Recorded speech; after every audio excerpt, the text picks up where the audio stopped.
Continuar esta mañana con la serie Las Parábolas del Señor Jesús. Vamos en el capítulo, la lección número 38, que se llama El crecimiento de la semilla. Y para eso quiero que vaya por favor al Evangelio de Marcos, capítulo 4.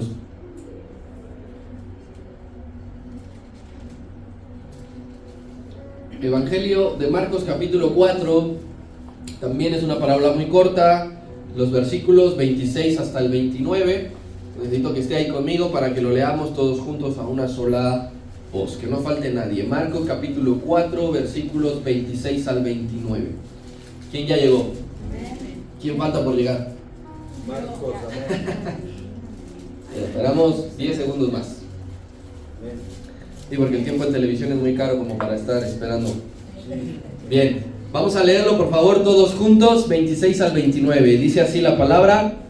Decía además: así es el reino de Dios, como cuando un hombre echa semilla en tierra, y duerme y se levanta de noche y de día, y la semilla brota y crece sin que él sepa cómo, porque de suyo lleva la tierra, primero hierba, luego espiga, después grano lleno en la espiga, y cuando el fruto está maduro, enseguida se mete la hoz, porque la siega ha llegado. El crecimiento de la semilla. El capítulo 4 de Marcos es muy especial, es muy particular, porque es donde se encuentran todas las parábolas que Marcos registró. Solamente en el capítulo 4. Si usted va a algún otro capítulo de los 16 que tiene, no va a encontrar ninguna otra parábola. Incluso esta parábola que acabamos nosotros de leer, la del crecimiento de la semilla, es la única exclusiva de Marcos, que quiere decir que no la va a encontrar en ningún otro evangelio. Cada evangelista tiene sus parábolas exclusivas que otro no habrá registrado. Las otras de Marcos, que es la del sembrador, que es la de la semilla de mostaza, vienen tanto en Mateo como en Lucas, pero la del crecimiento de la semilla únicamente viene en Marcos. El tema de la semilla en concreto, a usted se le hará familiar ya, porque pareciera ser un tema redundante, ¿verdad? Porque a pesar de que las parábolas son parecidas, el sembrador, la semilla de mostaza, el crecimiento de la semilla, sí hay diferencias entre estas tres, porque la del crecimiento es la única que dentro de las casi 40 parábolas que el maestro dijo, es la única que hace énfasis en un misterio llamado crecimiento. Las otras abordan y tocan temas, se centran en otro tipo de temas, pero la del crecimiento, como dice el nombre propiamente, se centrará exclusivamente en hablar y en fijarse en cómo crece. Yo quisiera preguntar aquí, ¿quién tiene bajo su cuidado, bajo su responsabilidad, hijos? ¿Sí? Sí, no importa. Puede ser hace tiempo o justo ahora. ¿Quién ha tenido o tiene bajo su cuidado y responsabilidad mascotas? ¿Sí?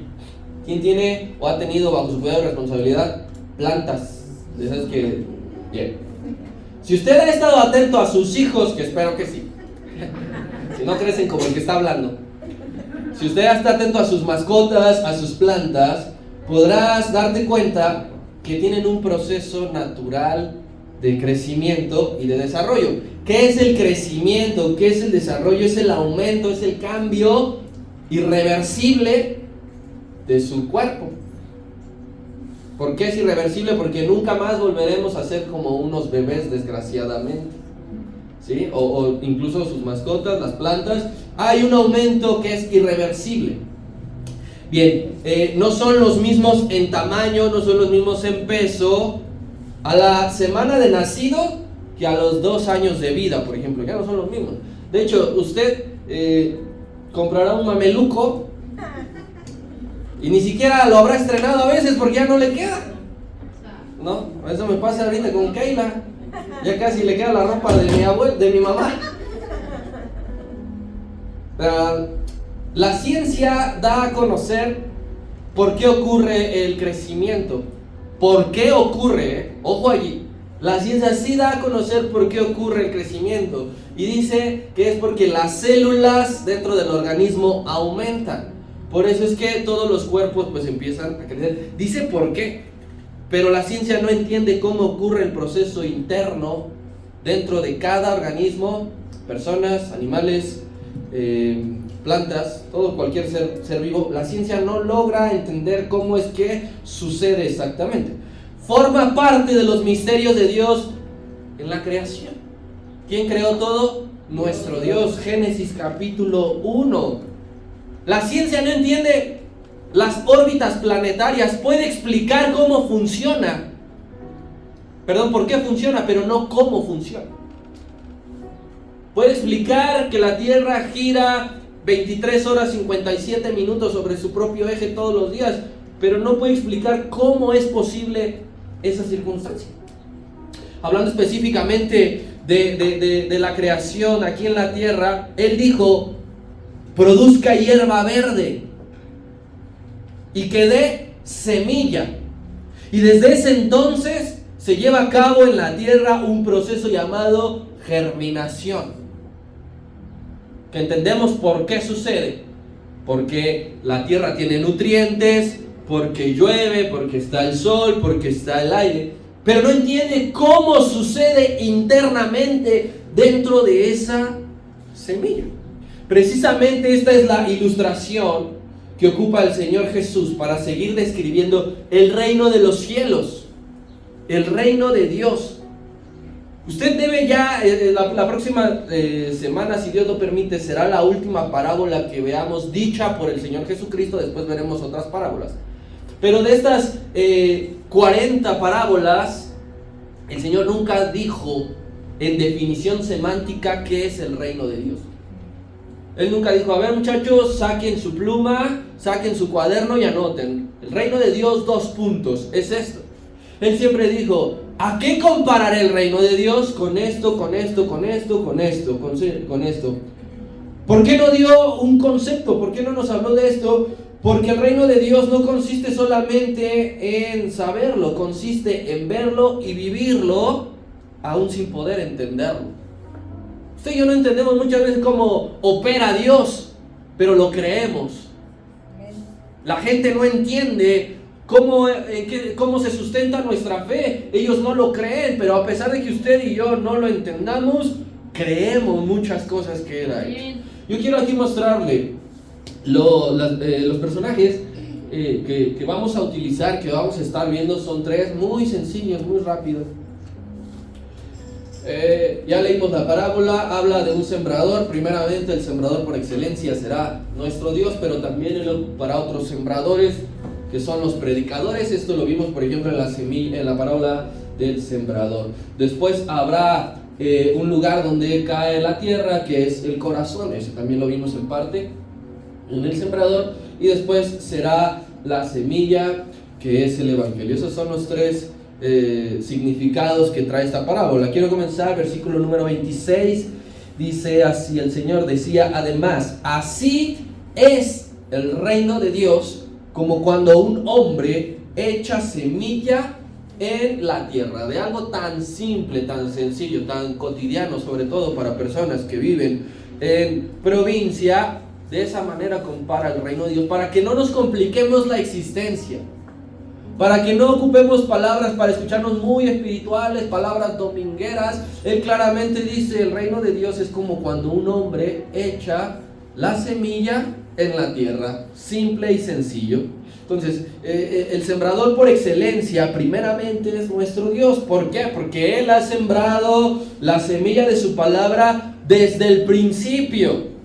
Desde el principio su palabra opera en el mundo a través, por medio de su Espíritu Santo.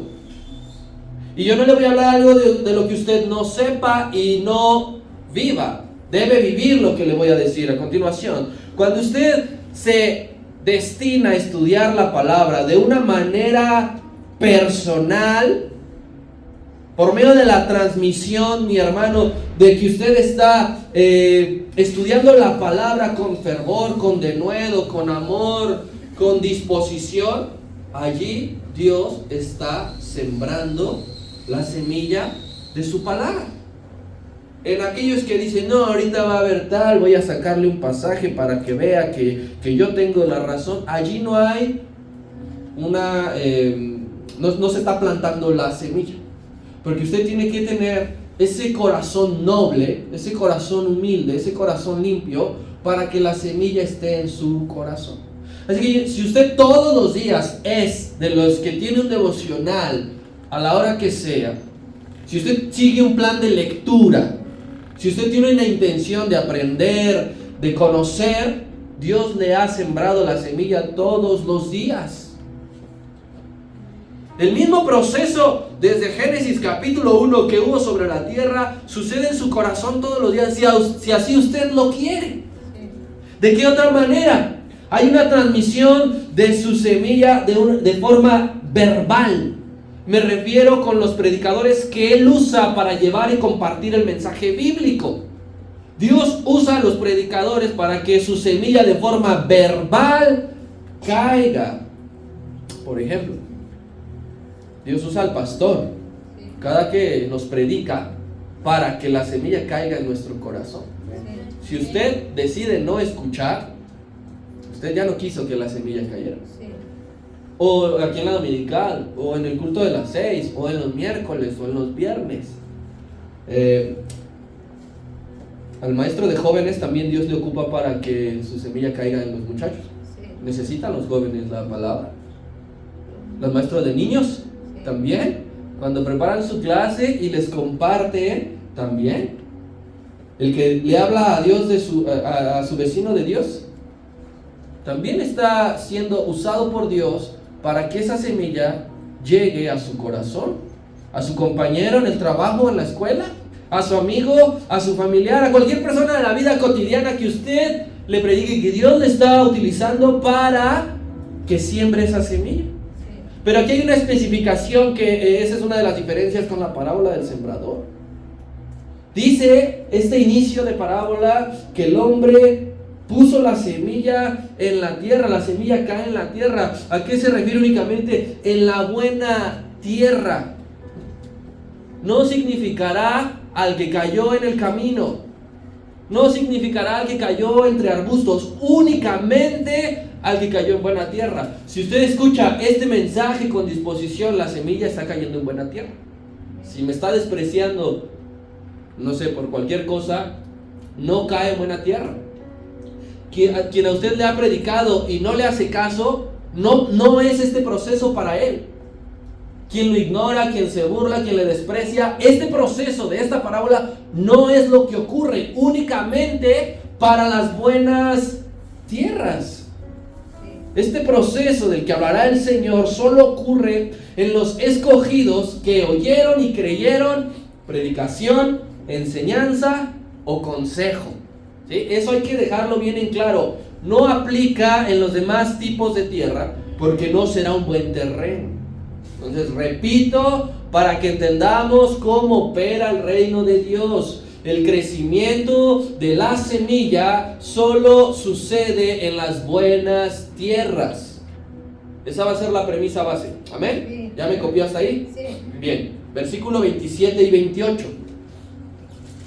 Que dice: y duerme, y se levanta de noche y de día, y la semilla brota y crece sin que él sepa cómo, porque de suyo lleva fruto la tierra, primero hierba, luego espiga, después grano lleno en la espiga. Ahora, de esto que le voy a comenzar a enseñar, voy a exceptuar a Dios. ¿Sí? El sembrador por excelencia no entra en este rubro. El sembrador, todos los demás predicadores, todos los demás que compartimos el mensaje, tenemos una obra que es limitada. ¿Por qué exceptúa a Dios? Porque Dios no es limitado. Usted y yo sí tenemos una obra que es limitada. Nuestro trabajo únicamente es sembrar. Allí lo dice, el sembrador puso la semilla en la tierra y después ocurrió todo el proceso sin que Él interviniera, sin que Él volviera a meter mano. El sembrador no hace la semilla es algo natural. El sembrador no hace crecer la semilla, ese es un proceso. Vamos, el sembrador ni siquiera entiende cómo es que creció lo que plantó.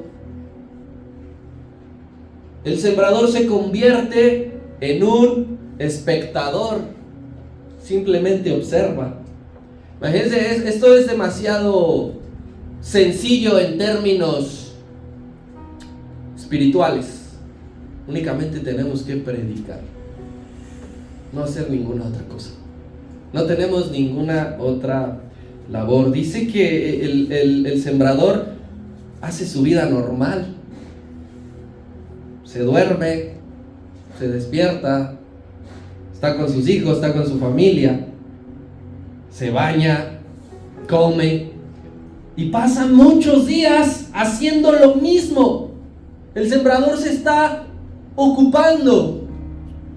No es que haga un hoyo en la tierra profundo y entonces empiece a motivar a la semilla. Ándale, semillita, ya crece, por favor, ya te quiero ver. No es que le haga masaje porque la semilla está estresada, ¿verdad?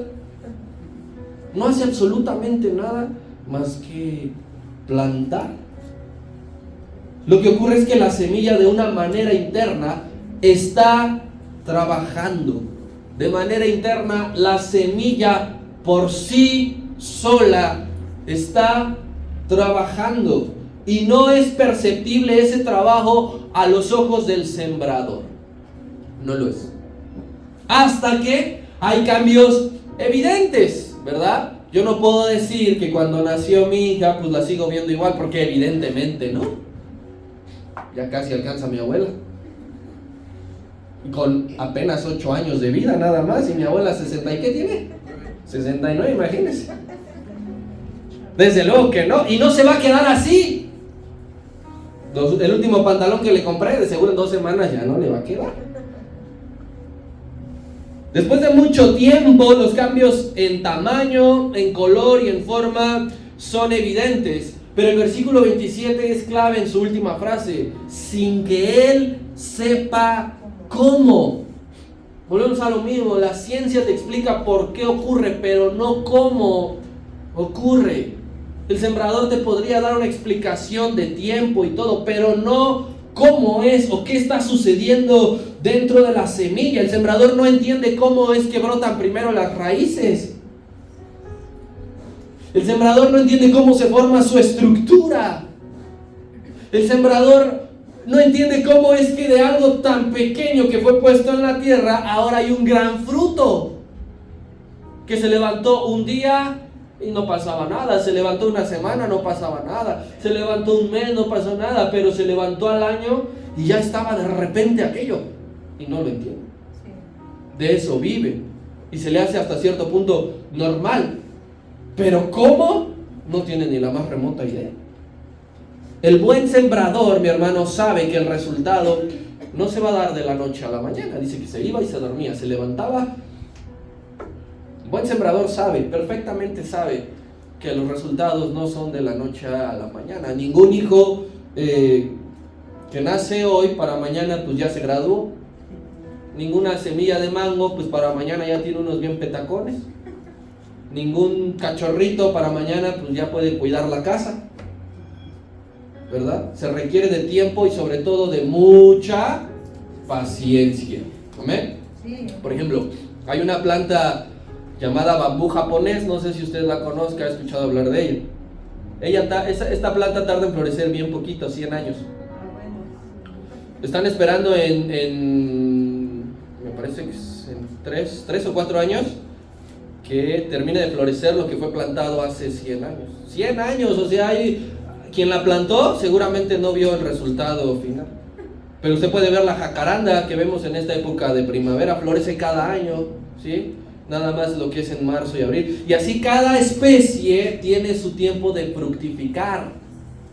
Cada tierra tiene su tiempo de fructificar. Cada corazón tiene su tiempo de fructificar. Así que aquí va otro término importante. Todo ser vivo tiene su proceso natural. Quiero que vayamos a Génesis capítulo 33.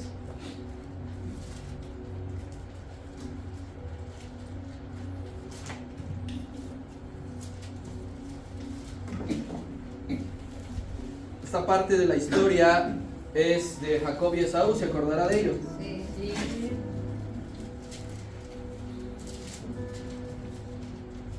Se acordará que uno transió al otro y que se distanciaron muchos años. Y en ese tiempo de distanciamiento es importante recordar que Jacob tuvo un encuentro con Dios. Después de su encuentro con Dios, viene la reconciliación con su hermano. Si Jacob no tiene ese encuentro con Dios, Jacob no tiene la fuerza espiritual para poder reconciliarse con su hermano. Entonces sucede lo que vamos a leer. Ya se encontraron, se abrazan, dice que se cuelgan del cuello mutuamente, lloran. Jacob le presenta a su familia. Él le dice, ¿y estos quiénes son? ¿Tantos chamacos? ¿No tenías televisión? Pues dice que acomodó a cada chamaco con su mamá. Y yo pues a Esaú le dijo, espérate, tranquilo. Bien, vamos a ver desde el versículo 12 para no leer toda la historia.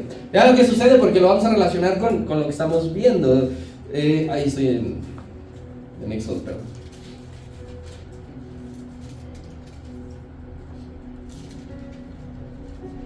(33:12) de Génesis dice: y Esaú le dijo después de que terminó toda la reconciliación, anda, vámonos, yo iré delante de ti.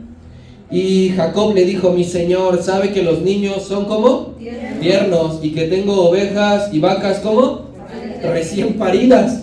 Y si las fatigo en un día, ¿qué les pasará?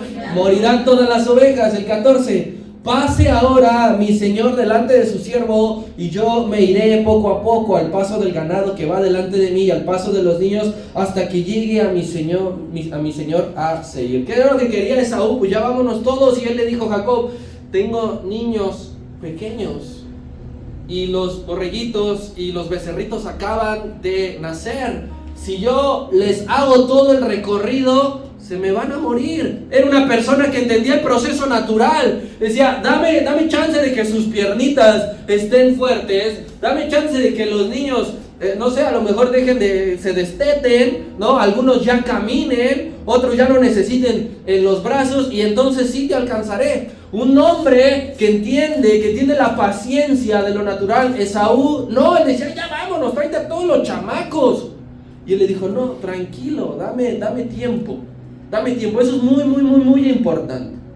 De todo esto que te hablé, hay que trasladarlo al principio del reino espiritual que Cristo nos enseña. Primeramente, hay una responsabilidad espiritual llamada predicación. ¿Cómo se llama nuestra responsabilidad espiritual? Predicación. Y si tú me apuras, no quise usar inicialmente ese término, pero tú sabes que así es. Tenemos una obligación de predicar. Y no hablo de obligación de que me forzan, sino en el sentido que es algo que tenemos que hacer sí o sí. Tenemos un llamado, un deber, una responsabilidad, una misión, o llámalo como quieras, obligación de predicar. Porque ¿qué sucede? La semilla no crece si antes no fue sembrada. Voy adelantando algunas cosas, pero mi hermano, mi hermana, no quieras ver a tu esposo o a tu esposa transformado si no siembras la semilla. No quieras ver a tus hijos entregados y rendidos si antes no sembraste la semilla. No quieras estar rodeado de amigos que te bendigan si no sembraste la semilla antes. Porque sucede que nosotros deseamos estar rodeados de personas que sean muy espirituales, que me ayuden en su crecimiento. Yo recuerdo que había una muchachita, una jovencita, que no le hacía caso a nadie. porque estaba esperando a que llegara un superhombre bien transformado. Dices, ¿y cuándo sembraste la semilla para poder recibir a una persona así? ¿Cuándo fue que tú predicaste, que tú oraste por ellos, que tú les enseñaste los principios bíblicos, ni siquiera básicos, pero tú quieres que ese hombre, que ese hijo te obedezca? ¿Cuándo fue? Entonces, no puede haber crecimiento si antes la semilla no fue plantada. Principio básico.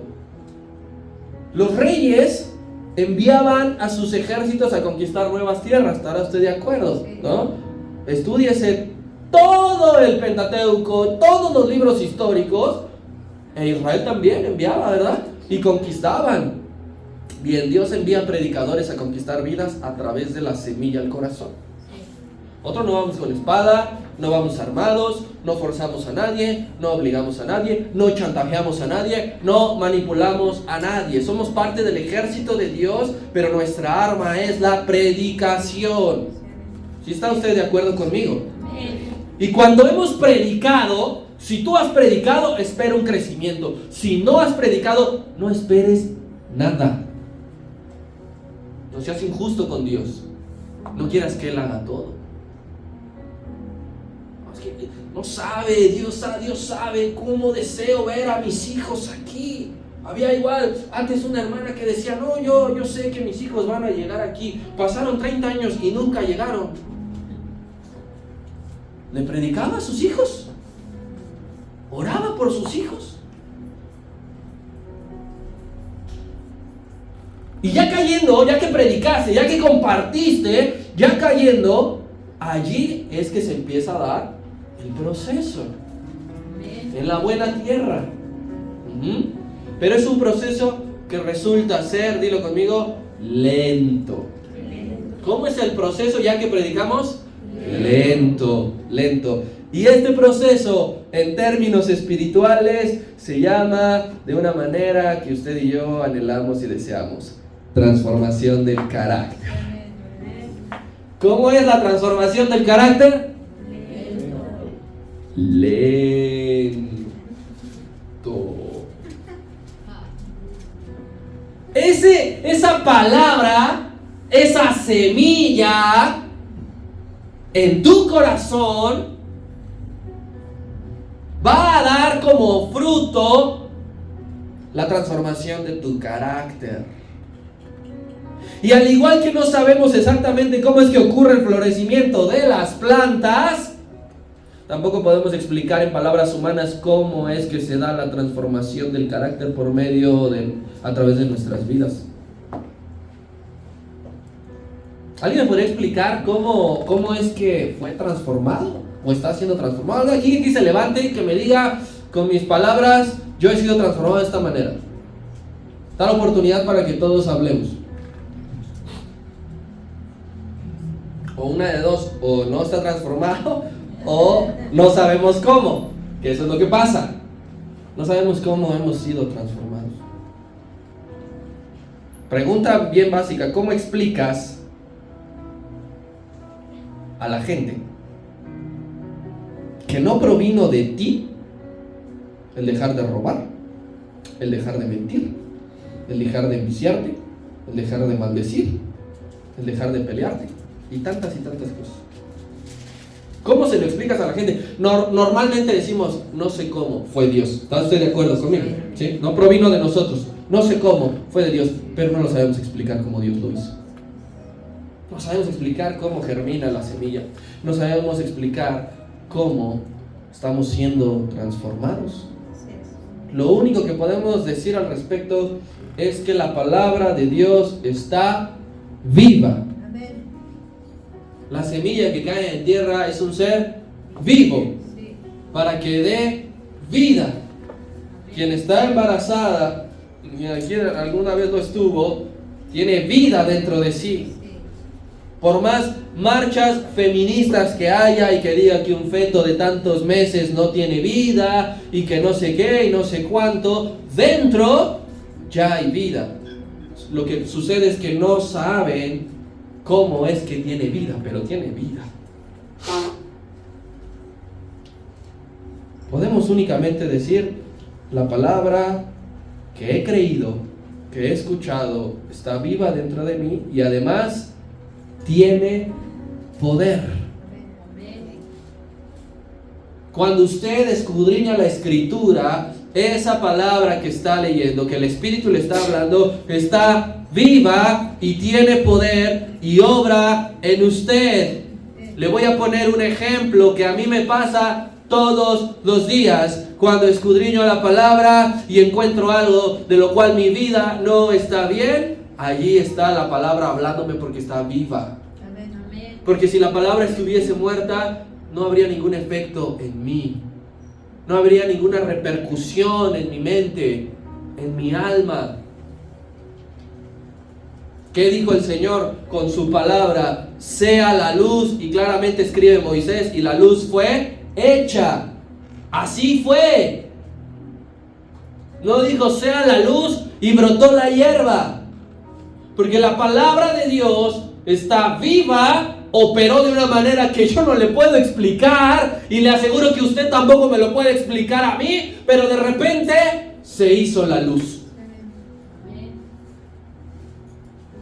Así que aquí va el término transformado, pasado a lo espiritual. La semilla del Evangelio que fue sembrada en mi corazón tiene vida.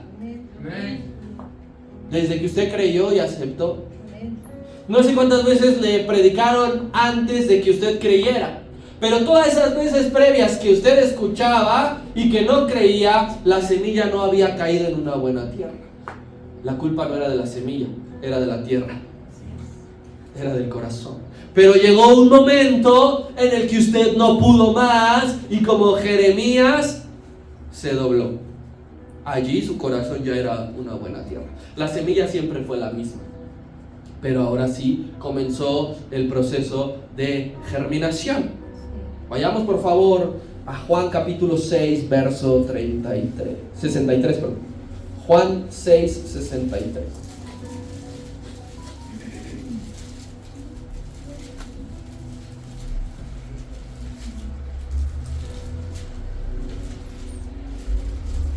¿Ya está ahí? Sí. Dice la palabra: el Espíritu es el que da vida. La carne para nada aprovecha. Y dice el Señor: las palabras que yo os he hablado son espíritu y ¿qué más? Y son vida. La semilla, la palabra lleva vida por sí sola, por sí misma. No necesita de usted.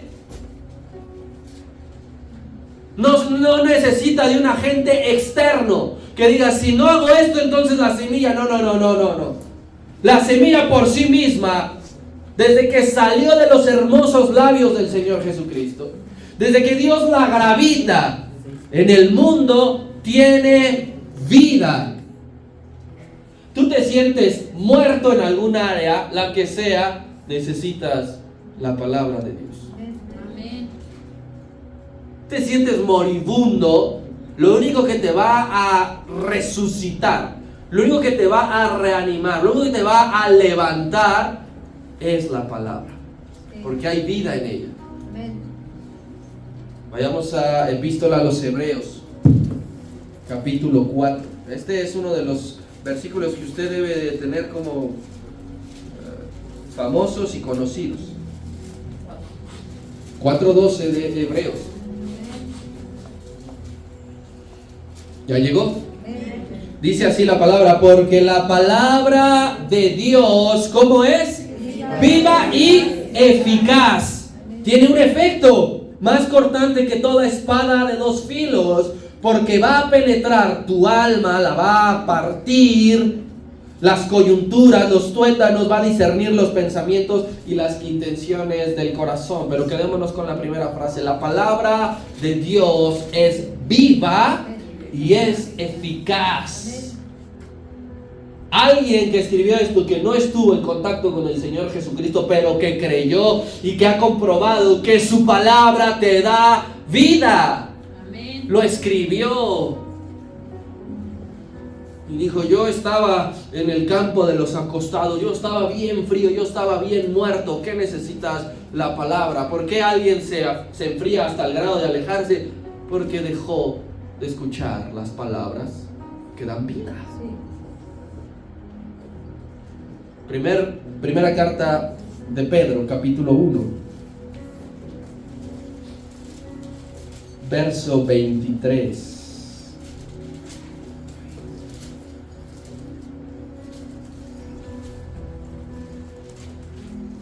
Dice así: siendo renacidos no de simiente corruptible, sino de incorruptible. ¿Por qué? ¿Por qué somos renacidos? Por la palabra de Dios que, ¿qué dice? Vive y permanece para siempre. Si ha habido un proceso de germinación, que ninguno de los que estamos aquí lo hemos terminado. Para que no nos sintamos que Dios ya acabó conmigo. Mentira. Todos los que estamos sentados aquí, todos los que nos están escuchando, estamos en un proceso de germinación. ¿Por qué seguimos en proceso de germinación? Porque la palabra de Dios está viva. Porque no está muerta. Porque es la palabra de Dios que salió de Dios mismo. Y dice que permanece para siempre. O sea, tú junta esto con instruye al niño en su camino y aun cuando fuere viejo no se apartará jamás. ¿Por qué? Porque la palabra permanece para siempre.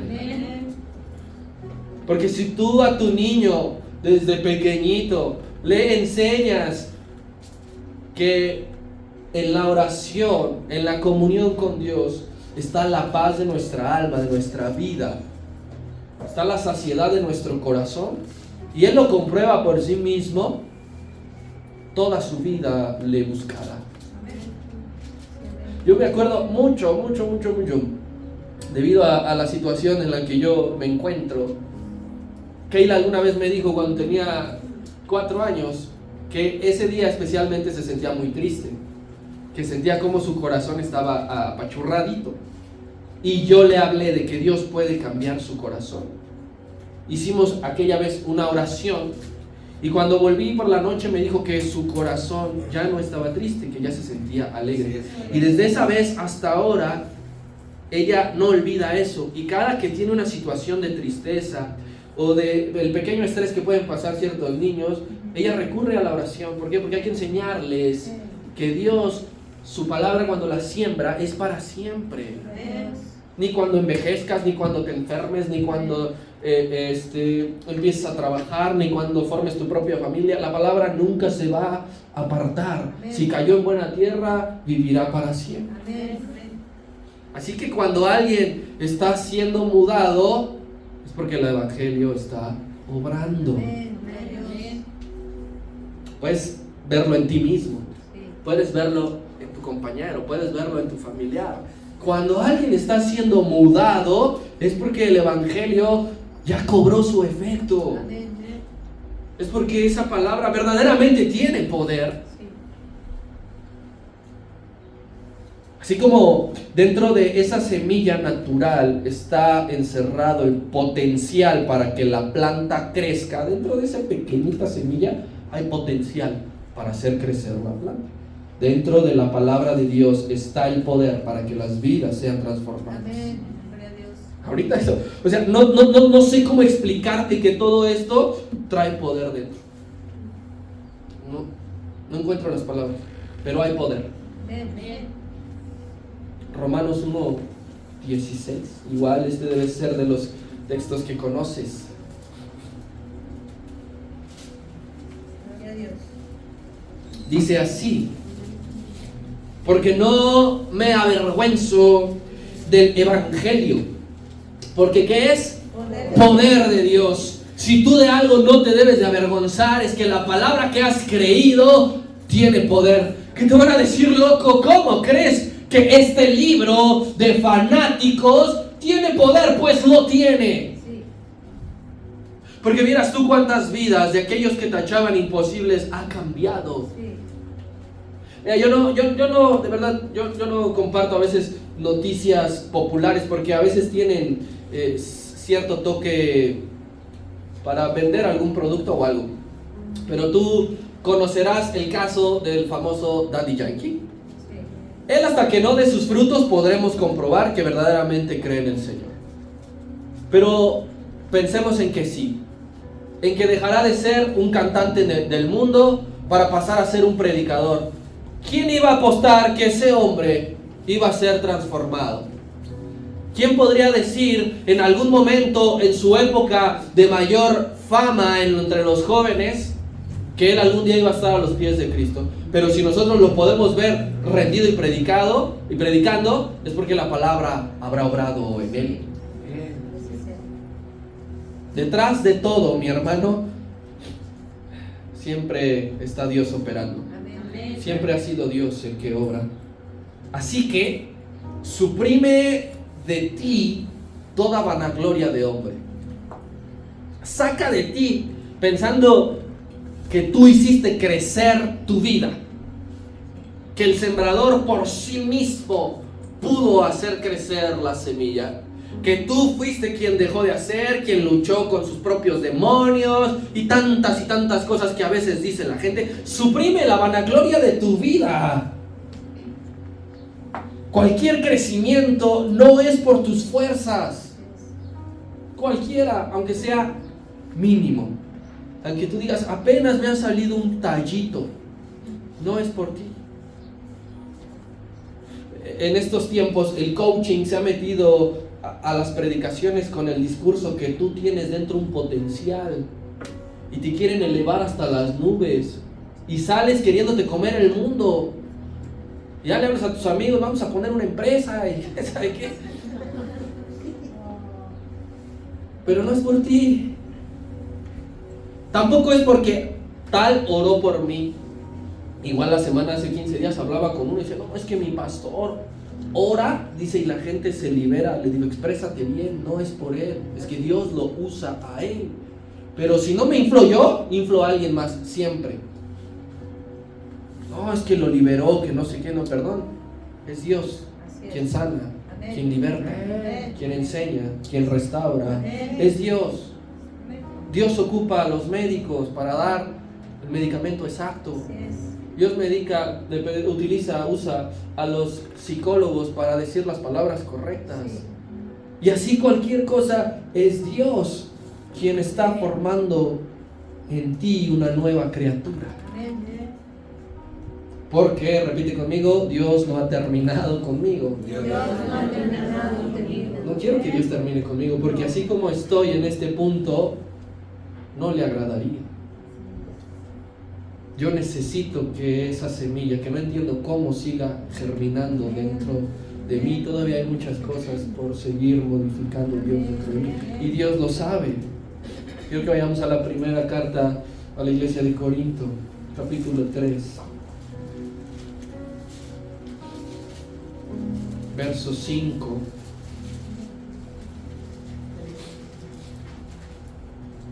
¿Ya estás ahí conmigo? Dice así: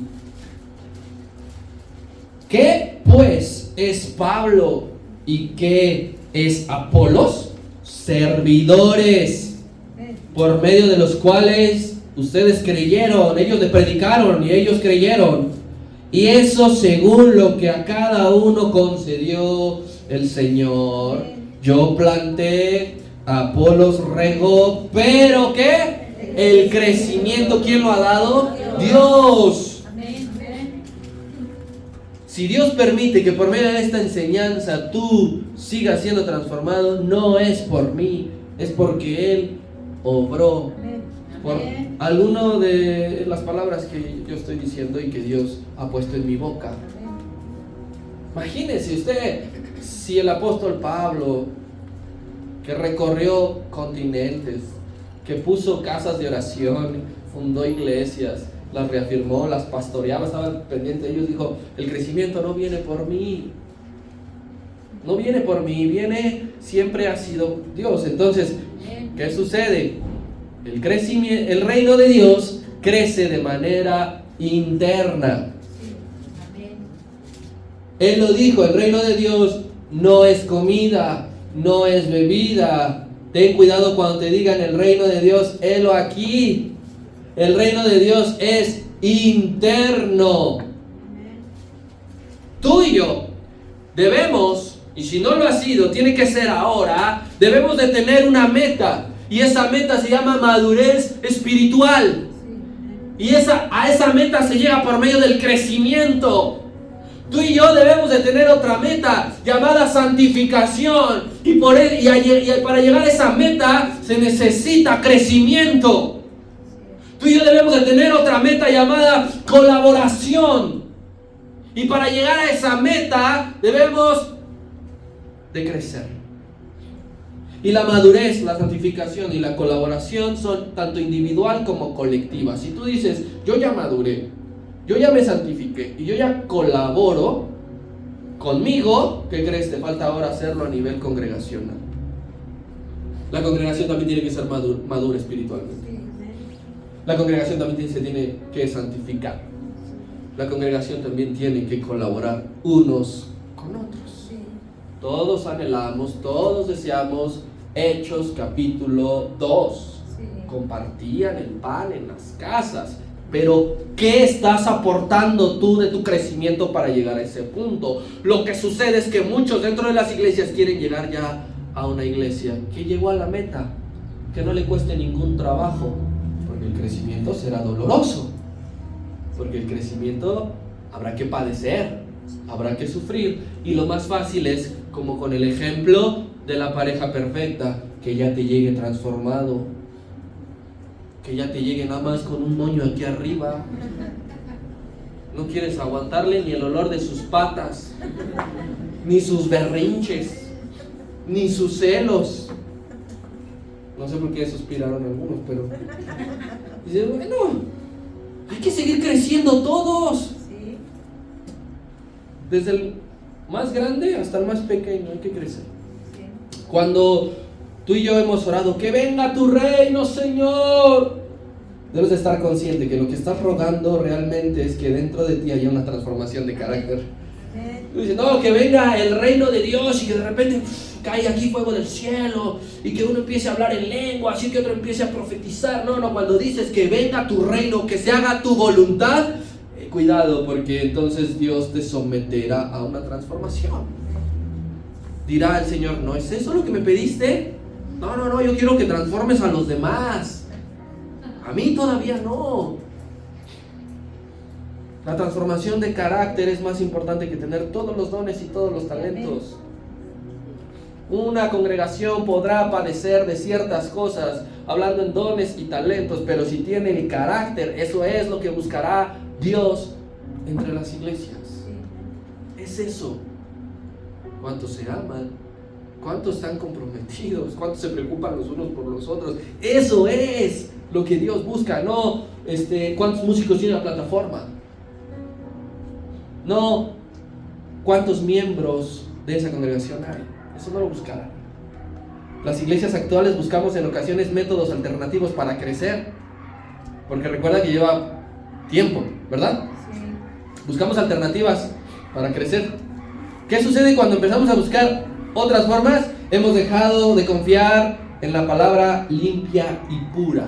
Pensamos que no es suficiente, que el simple hecho de pararnos a predicar lo que dice aquí no va a traer crecimiento. Te equivocas, es todo lo contrario. Lo único que trae crecimiento es pararse y hablar con la palabra de verdad, lo que a muchos no nos gusta. Queremos ver los auditorios llenos, las iglesias, las congregaciones quieren ver los auditorios llenos. Incluso, mi hermano, si tú tienes redes sociales, date una vuelta y podrás ver cómo las que tienen una gran difusión caen en esto. Quieren tener los auditorios llenos, pero, híjole, la iglesia pide que el servicio no sea tan temprano. No hay que llegar tan temprano porque qué flojera pararse. Piden que las predicaciones, los títulos, los temas sean creativos y a la moda. Porque si me dicen, vamos a hablar acerca del sacrificio de la cruz, no, hombre. Pero si le ponen un título rembombante para atraerlos, para engancharlos, ya con eso buscamos otros métodos. Hay que meter música juvenil, para hacerlos brincar, para hacerlos saltar, para llamarles, que llamen la atención, que haya internet. No se puede olvidar que en las iglesias debe de haber internet ya, porque si no, no vienen. Y no olvides nunca de pedirle nada a la congregación, porque si les pides algo, se van. Y por favor que no haya ni exhortación ni disciplina, porque si no, se ofenden. Eso no forma carácter. Hay una iglesia alemana, esta noticia la vi ayer, que su momento de alabanza, ¿sabes qué le pone? Música techno, de la electrónica. Y el encargado, el pastor, dice que es para atraer a los jóvenes, porque en Alemania hay una tendencia de que los jóvenes ya no se interesan en las congregaciones. Y a veces nosotros adquirimos esa idea de decir, no, es que los jóvenes se nos están alejando. Lo único que acerca a los jóvenes es la palabra. No es ni la música, ni los temas de moda, ni que les sobes la espalda. Hay que hablarles la palabra. Y si ellos no quieren venir por esto, el problema es de ellos. Únicamente la palabra, no busquemos métodos alternativos. Eso no forma el carácter, no es la manera correcta de crecer. Todos necesitamos crecer, sí, pero a través de la palabra de Dios. Únicamente a través de la palabra de Dios. Quiero que vayamos a la epístola a Santiago, capítulo 1.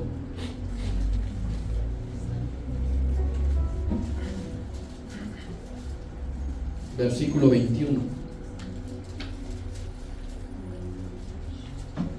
Dice: por lo cual, desechando toda inmundicia y abundancia de malicia, recibid con mansedumbre, ¿qué? La palabra implantada, la cual puede salvar tu alma. Hay que sacar toda inmundicia para que la palabra obre, porque lo único que va a salvar tu alma es la palabra. Esté dura o esté suave, sea leche o sea alimento sólido, lo único que va a transformarte, lo único que va a cambiarte es la palabra. Amén. No queremos hacer todo bajo una oración, pero lo que necesitamos es la palabra. Y el crecimiento no se puede forzar. La eficacia de la palabra, mi hermano, asombra. Y no es solo a través de números. ¿Ya viste cuántos hay allí? ¿Ya viste esto? ¿Ya viste lo otro? No es a través de números. Porque la eficacia de la palabra puede obrar en un grupo pequeño pero unido. Pequeño pero fiel. Pequeño pero comprometido. Pequeño pero dispuesto. Ese es carácter. Ese. ¿Cuánto sirve? ¿De qué manera? ¿Cómo lo hace? De nada va a servir a que haya 200, 300, verlos brincar. Hay un predicador que dice así: estoy cansado de escuchar música que hace saltar a los jóvenes, pero no les hace doblar sus rodillas. Porque de nada va a servir. Tú te darás cuenta que no has crecido cuando solo honras a Dios los días domingos, pero de lunes a sábado, ¿no? Pregúntate, ¿he crecido del tiempo para acá en que ya sirvo, en que acepté al Señor, en que me bauticé? Pregúntate, ¿he crecido si solamente honras a Dios los domingos y de lunes a sábado haces tu vida un papalote? La respuesta es clara. Pero ¿cuándo has crecido? Cuando has crecido en Cristo, oras por los demás y te olvidas un poco de ti. Cuando has crecido en Cristo, prestas atención a la predicación y alabas al Señor sin antes ver quién está enfrente. Cuando has crecido, no condicionas la calidad de tu servicio dependiendo si el asunto me conviene o es igualitario. Esas cosas sí dicen si están formando tu verdadero carácter. Y si no hay ese tipo de crecimiento en tu vida, en mi vida, en la iglesia, debemos de preocuparnos. Y debemos de revisar qué está sucediendo dentro de mí. ¿Qué está ocurriendo para que no haya tal crecimiento. Quiero que pasen mis hermanos.